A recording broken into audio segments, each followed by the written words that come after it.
My samples are still running a little warm, but that's not so warm that either yeast or lactobacillus should really mind. So I'm going to go ahead and start adding stuff. I did label all of the jars. You can see Siggy's, Faye, I believe they say it is, yeast, and Siggy's will be in the last one. That's also labeled to make sure that I know that that's the malt extract. An important question in any experiment is how much?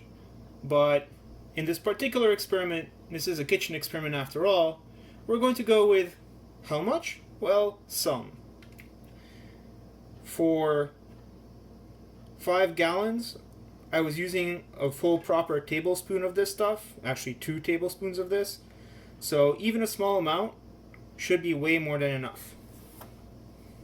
Gotta make sure I have my labels right.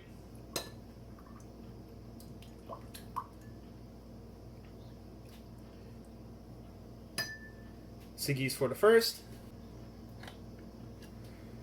Faye for the second,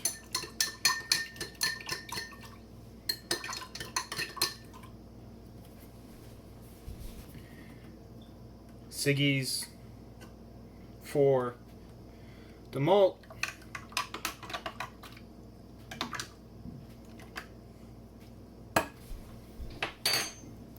and a little bit of yeast for this last one.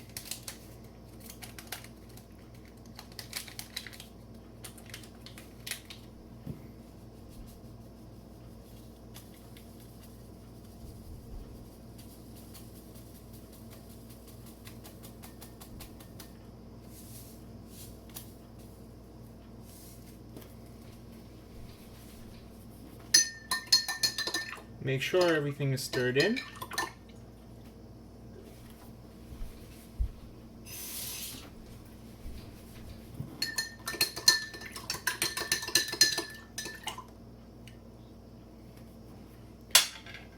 You can already see some more effects here. There is already some change in the color because, well, these things themselves aren't neutral in pH, and so they are definitely pushing the pH of these solutions. They're making them more acidic already. So here you can see the Faye is definitely quite acidic. The Siggy's is a little bit more acidic too. The yeast is essentially looking like nothing has happened to it, and the Siggy's with the malt is even more brown, orange, red. Now we're going to cap all of these. We're going to cap them loosely. That way, if there's carbon dioxide building up, then the carbon dioxide will not be trapped, but the carbon dioxide can also build up a little bit of a layer. Actually, you can see the yeast are already waking up and having at the situation.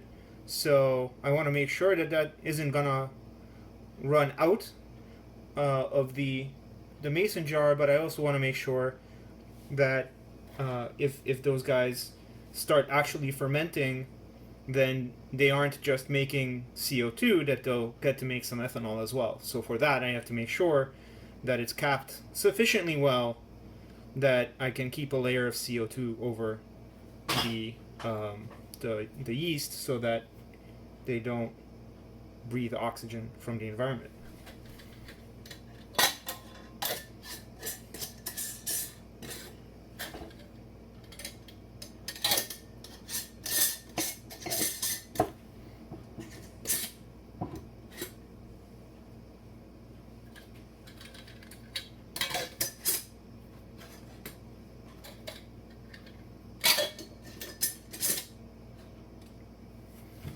They're capped loosely, so it's gonna keep stuff out and hopefully not keep the carbon dioxide in.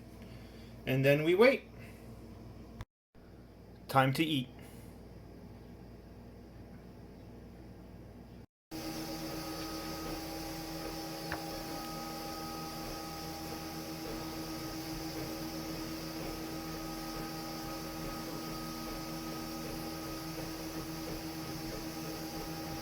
not sure why people eat this stuff.